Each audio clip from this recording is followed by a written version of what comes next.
Доброго дня, шановні колеги. Проект Free Crimea спільно з Українським кризовим медіа-центром розпочинає чергову прес-конференцію в рамках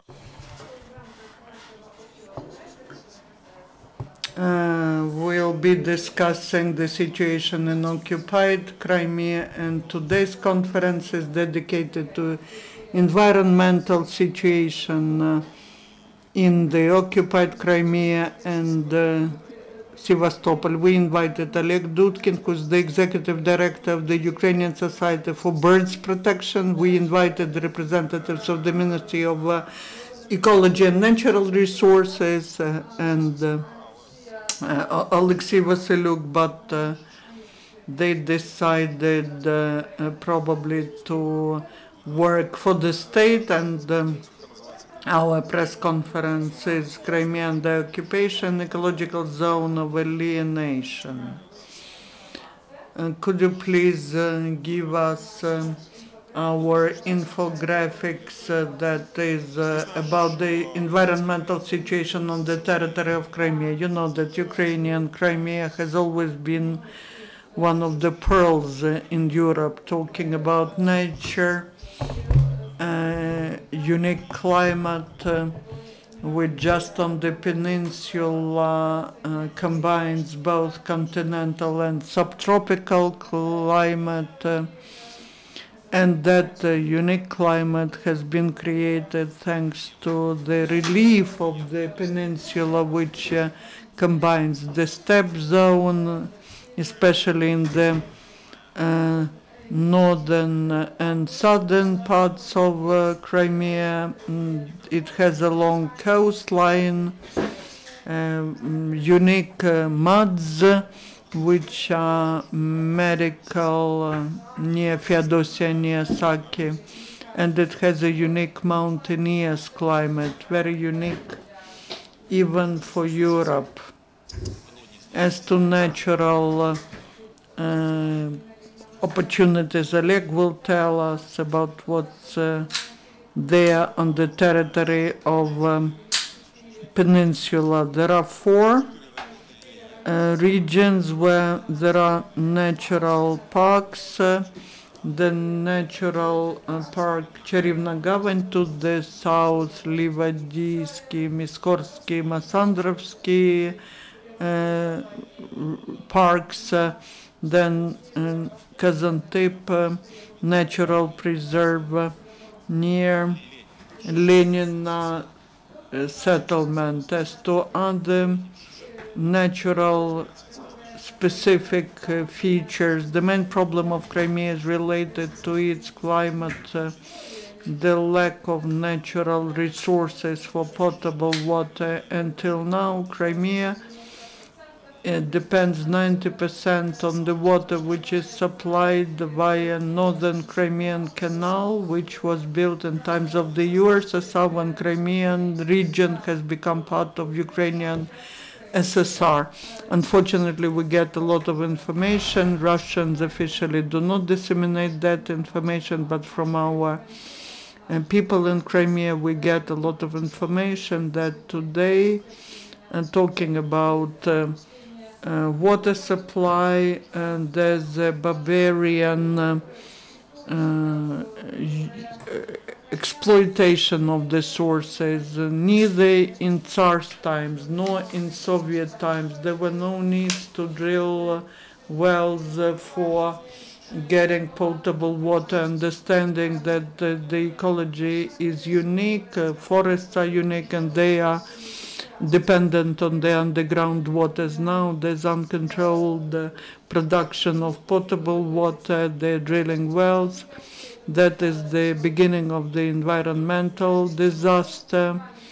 They are drilling not just in steppe zone, but they're drilling in the southern coastal area where all this plantation is so unique, and the problems which will be caused by the actions of occupants will stay there even after the occupants leave the peninsula. No one has doubts on that, but the question is how serious the losses will be, because Russian environmental legislation differs a lot from Ukrainian. We see that today the key task for Russian occupational administration on the territory of Crimea is to supply potable water and also to gain energy independence till 2018, and the Prime Minister of Russia, Medvedev, emphasized that during the last meeting that was taking place 2 weeks ago on the territory of the peninsula. They are planning to launch the first energy bridge to carry the electricity from Rostov region of Russian Federation, and they are planning construction of 2 thermal power plants based on gas, and also solar and wind power plants. Talking about solar power plant, that was the company that was owned by Kluyev, the vice prime minister in times of Yanukovych, and it was seized.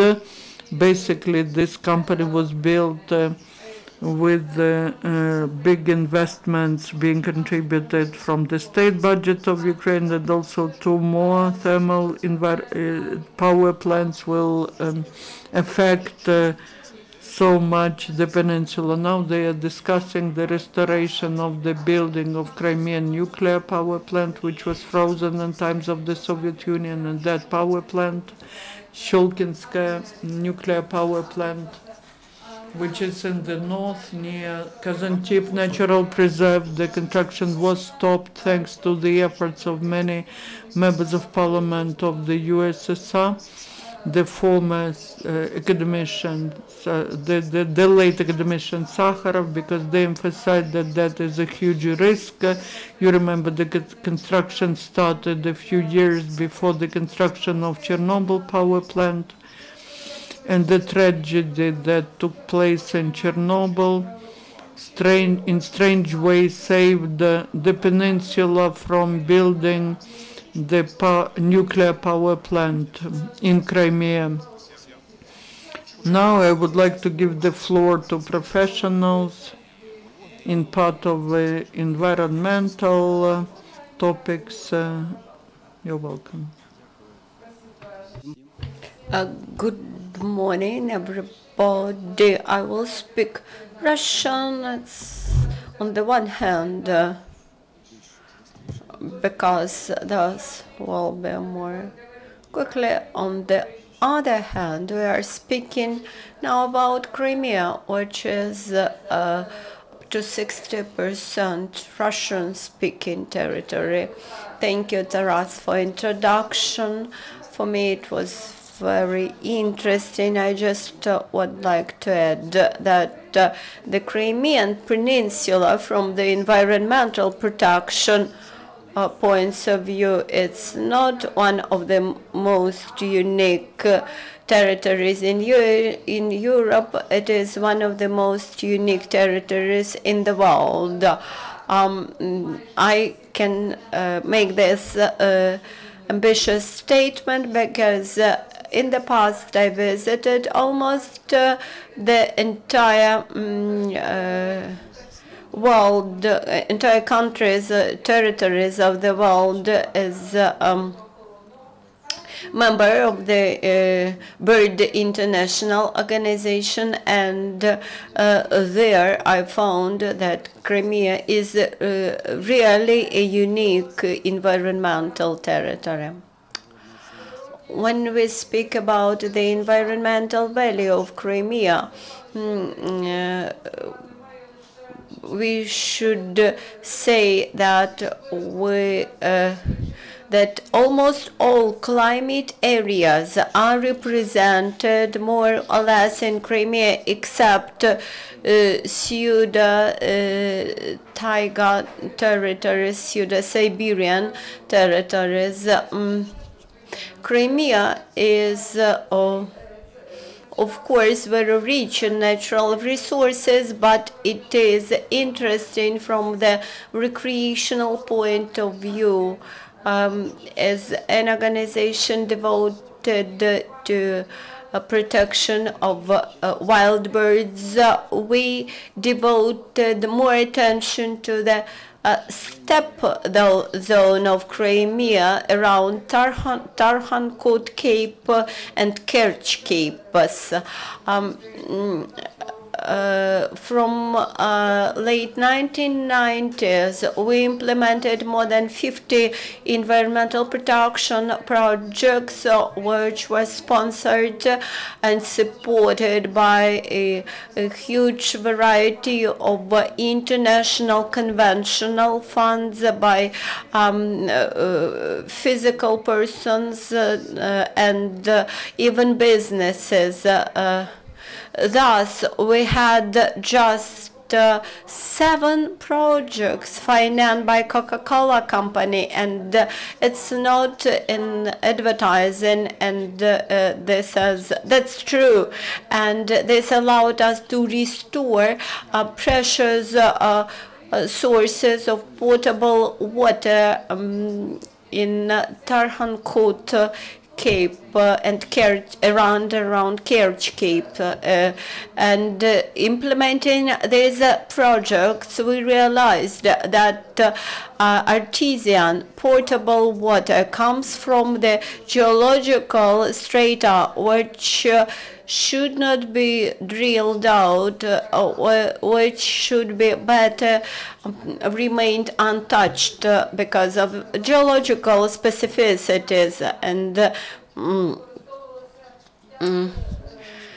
now, and in the past, we used only 16% of available potable water.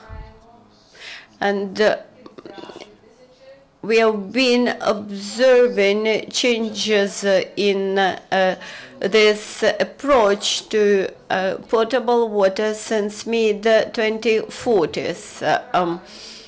In the past, the peninsula received its potable water from the Dnipro River, and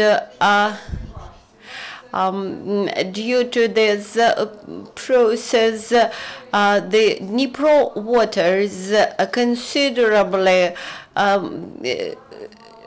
decreased the salt content in Sivash channel, and now there is much less salt in the water, and during 30 years, which occupies in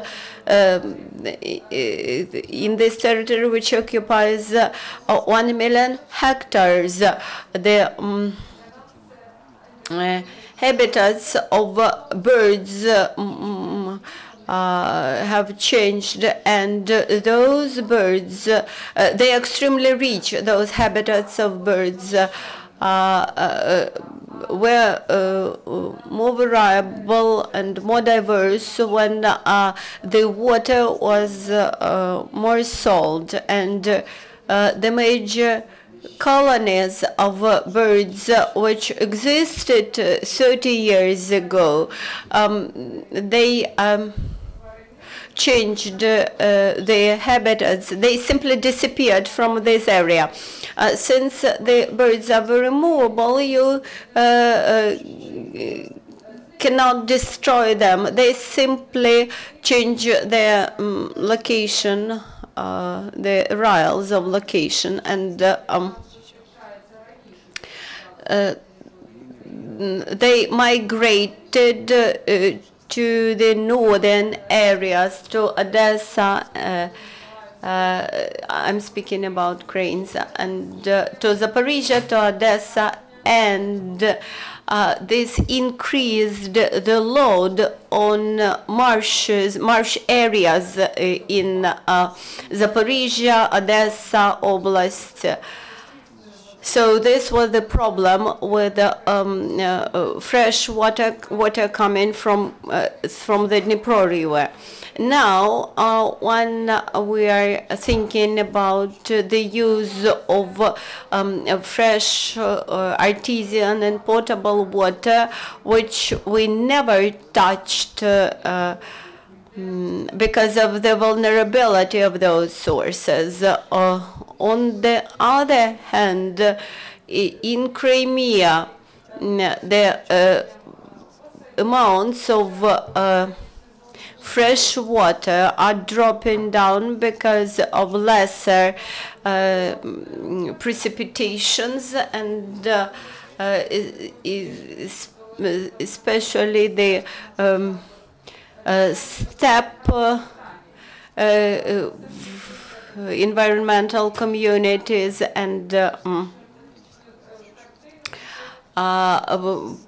meadow environmental communities, they were influenced by this fact. On the other hand, the climate change carries out a considerable threat. And the experts prove that due to climate change, the steppes will soon become deserts. That's why the Tarhankut Cape very soon might become a half desert or desert area. And of course, we would like to slow down this process. As environmental protecting organization, we are now very much limited in our actions in the territory of this peninsula, and we were forced to stop our environmental protection activities there.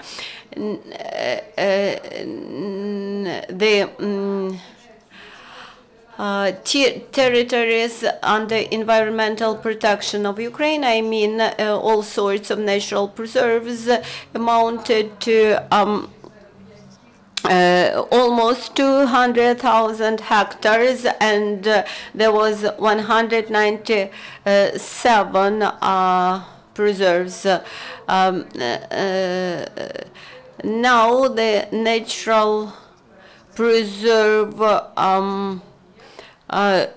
the Black Bay, which is now called the Tarhankut Natural Park. This was the preserve of the national value, and some other, on Karada Cape, Crimean natural preserves, that is six natural preserves, and some 14 reserves. Thus, we have a lot of objects of the reserved natural fund of Ukraine, and they used to be managed from Kiev in the past. All the objects which I mentioned are very much familiar to us, and during the last 3 years before occupation, we very actively worked in Crimea, in Lugansk, Donetsk, and Odessa Oblast, and there we restored degraded steppes, in particular in the Tarhankut Natural Park. We restored the species of animals which disappeared there, and we brought them from Askania Nova Natural Park, and this required construction of special facilities for these animals and special protection measures, and those animals disappeared in Crimea almost 200 years ago, and we brought them back and tried to restore this population there. But soon after occupation, the occupation authorities immediately started to make pressure upon the administration of this natural park, forcing them to destroy those animals, not to maintain them, and this is despite of the fact that those rare steppe animals are under global protection, and they are at the edge of total disappearance from the Earth's surface. And of course, we felt very much concerned about this fact, and I immediately made an attempt to visit those objects which we which were under our protection. And when I visited this place, I immediately found out that the facilities which we constructed, they required more careful maintenance and more higher funding. This was just an example from one natural park. Since the Crimean Federal Republic has joined to federal legislation, they now have to comply with this, and in the Russian legislation, the status of natural preserves is slightly different. That is, they have national parks and natural parks. National parks coincide with our natural parks, and all the others are slightly different. So basically, initially, the Ministry of Environment of Russian Federation was planning to take all the facilities of the state significance, and there are 21 of them, 6 natural preserves, 1 natural park, and 14 reserves under the federal administration, under the Ministry of Environment of Russian Federation. But Crimean authorities, again, maybe I'm from political point of view saying it incorrectly, but our society, we are not political organization, we are not involved into any political movements, fora. So I'm talking from the point of view of the person who's in natural preservation. I'm the graduate of Simferopol State University, the biology department. I can say certain things, but in a different audience. I have my position as a citizen. But now we are talking about nature preservation, and the long attempt to take on the federal administration 21 facilities of the Natural Fund of Ukraine was unsuccessful until yesterday, the 1st of July 2015. The Minister of Environment and Natural Resources, Narayev, had the meeting with the Aksionov, the head of the republic, and they reached agreement on transferring these 21 facilities on the federal administration. Though from the point of view of legislation, I cannot understand how you can give the national park Cherivna Gavань, which is now called Tarkhankutsky, under federal administration. Because they don't have this category of national natural park. but these are technical details. In general, from our point of view, from the point of view of nature preservation, the Russian Federation has not been very careful with the preservation of nature.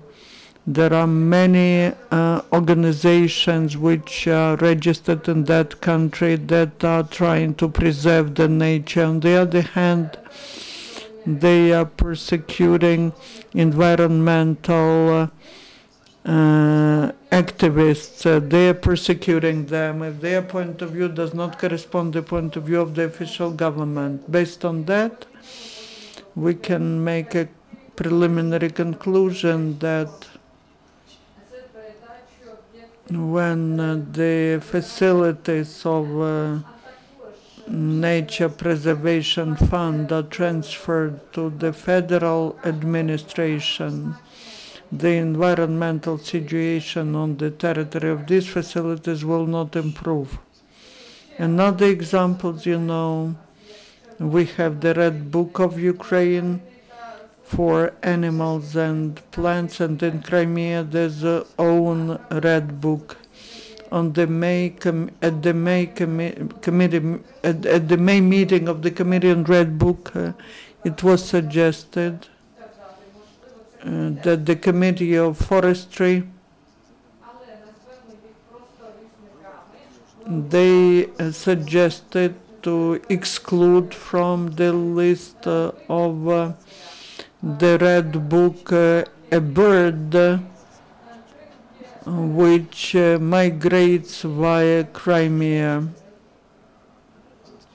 Most of European population of that bird flies via Crimea, and flying via this very narrow migration route, the concentration of these birds will be very difficult. We were working for 3 years there, and we can confirm that there are huge numbers of these birds, but that does not mean that this bird should be excluded from the Red Book, because that is the general European resource. Also, there are about 200,000 of Ukrainian birds of that type. That is on the one hand. On the other hand, that resource is efficiently used by hunters. I mean, they're hunting these birds. And they're selling the meat of these birds to the restaurants of Yalta and Sevastopol. Another animal that they suggested to exclude from that Red Book of Crimea is another rare animal. And just these two examples, when they are trying to exclude from the list of Red Books a bird and an animal, certified to the fact that this is a negative signal, a negative phenomenon, which will be getting only worse. Once there is a precedent, then other events like that will follow. Thank you, Oleg Dudkin, for this very long and detailed explanation. We see that environmentalists continue to monitor the situation.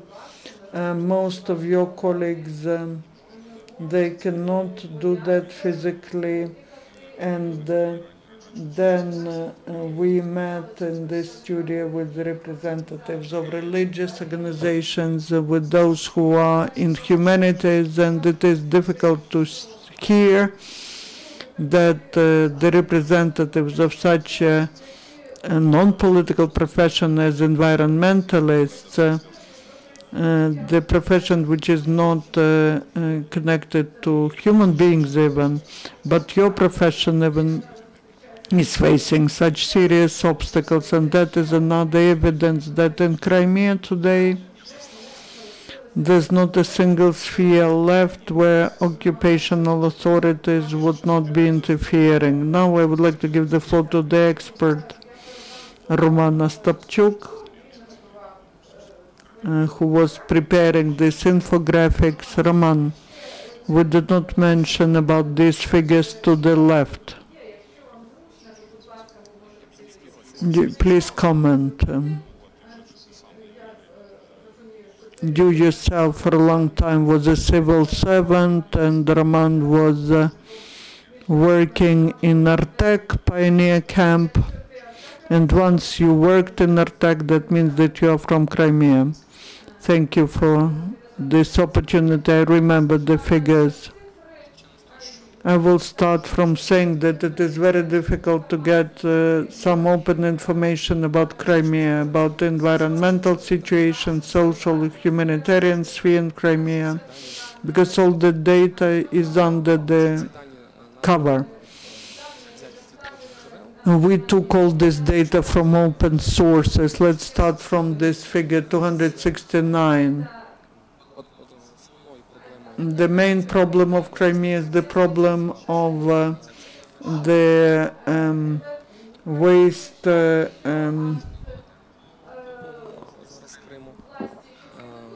heaps, which are chaotic. 269 of such chaotic waste heaps are now in Crimea. Out of them, only 23 are official waste sites. 53 million cubic meters of waste is located on the peninsula of Crimea. Another big problem now in Crimea is the problem of access to potable water. Even the Prime Minister, the Minister on Environment of Crimea, this year at one of his meetings was saying that in 2014, because non-sanctioned drilling of wells for potable water started, the water became much saltier. In 2015, and the salinity of water is increasing, and that will lead to the situation that the well water will very soon become non-potable. Another problem, and that's the media problem as well, we see a lot of reaction from local population. And this is the problem that was discussed in 2013-2014. That is the development of a quarry near Karadag.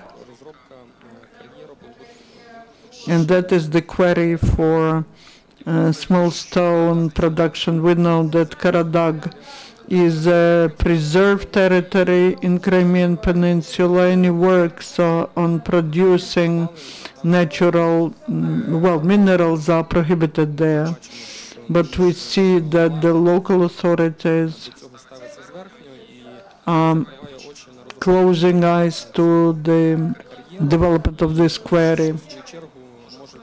And that may lead to negative consequences for the environment in this region, and also it will worsen the recreational situation and will damage the touristic sphere of the whole of Crimea and Karadag in particular. Thank you, Roman, for your information, which does not inspire, but one of the functions of our project is to register all the facts without any emotions, the facts of crimes, including crimes in the environmental sphere. And we see that there are many examples of that in this unique region of the world. And dear colleagues, if you have any questions, please raise your hand. I will come with the microphone to you. Ask your the questions. Alexei Aranyan, Svoboda, Liberty Radio. My question is to Oleg and Taras. In the first part of the presentation, you were saying that many environmental problems are related to the fact that the water from Dnipro does not get to Crimea. And the decision on supply of this water depends not on Russian Federation but on Ukraine. I would like to hear from Oleg. What is your position as an ecologist? Is it worth restore the supply of water? And Taras is a political science analyst. And you mentioned that all these things are crimes of the authorities of Crimea. How do you assess the work of Ukrainian law enforcers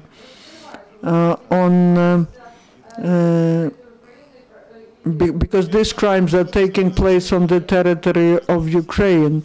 Well, you know, I will start from the second part of your question. There is an autonomous Republic of Crimea set up, and the Department of the Interior Ministry is set up for the Republic of Crimea, and I believe that the issues of nature preservation is another issue which is to be addressed, and I can guarantee that we will ask this question to Ukrainian authorities, because all the bodies of the prosecutors'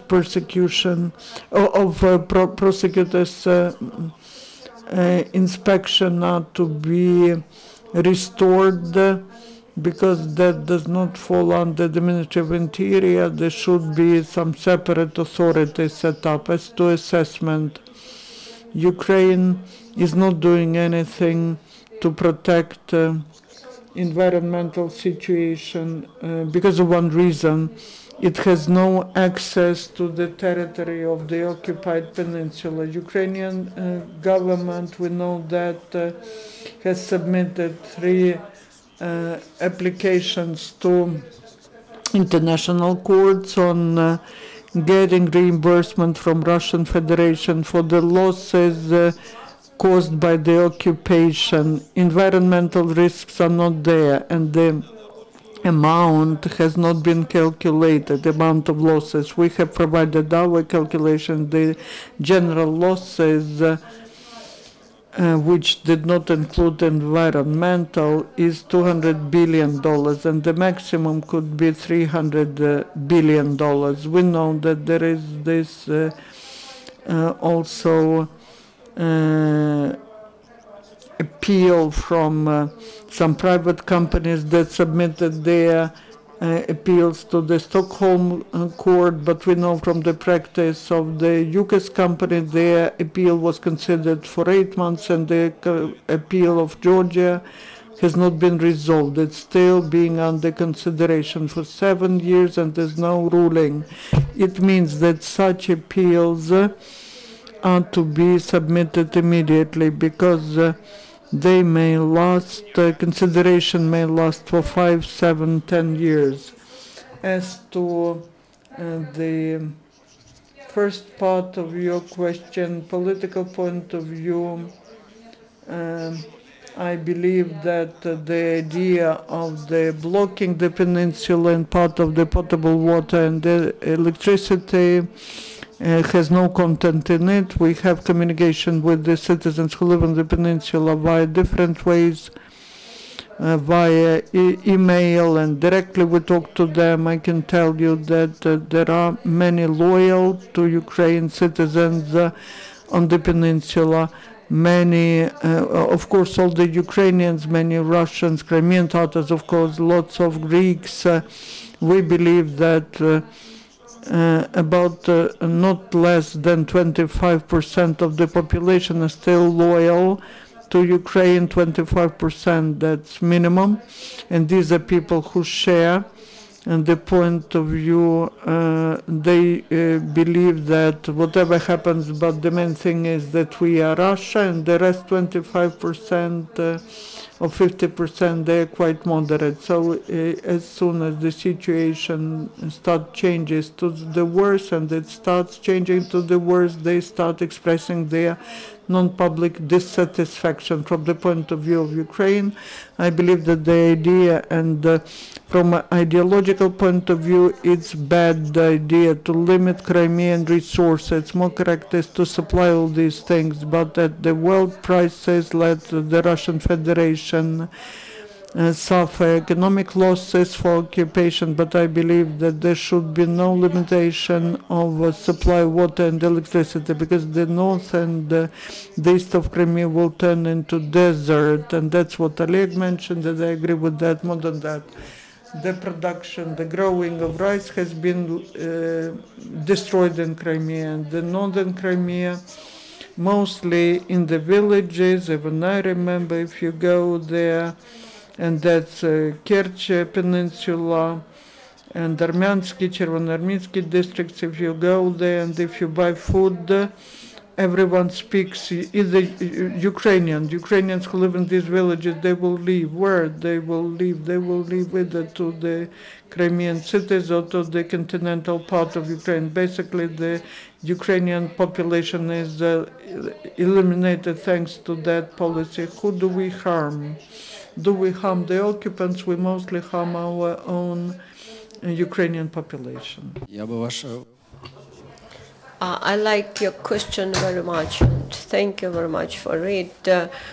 I would divide your question into three parts: environmental, economic, and political part. I won't speak on the political aspect of this question because that's not my sphere. About environmental aspect of your question, much depends on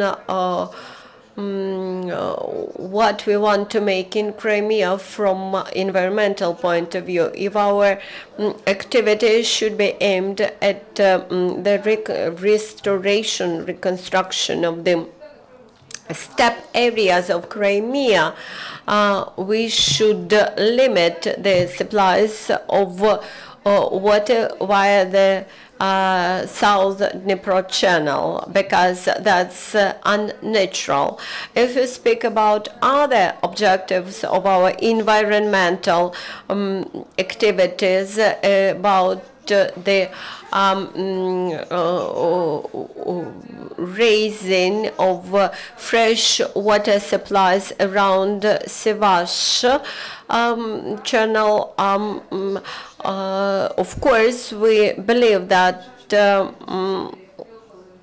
this is necessary because there are plants in the channel, growing in the channel, and the lack of fresh water will cause the dying of these plants, and they will smell into hundreds of kilometers around.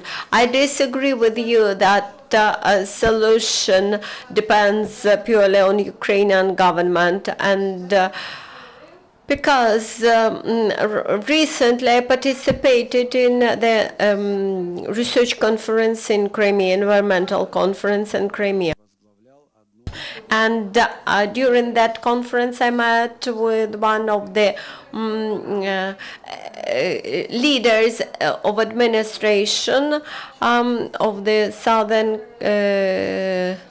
Dnipro channel, and he mentioned that during 2014, Ukrainian government was ready to start negotiations about water supplies. The administration of this channel was invited to Kiev to discuss the price of water, and unfortunately Crimean political leaders did not attend that meeting in Kiev, and that man, that member of administration,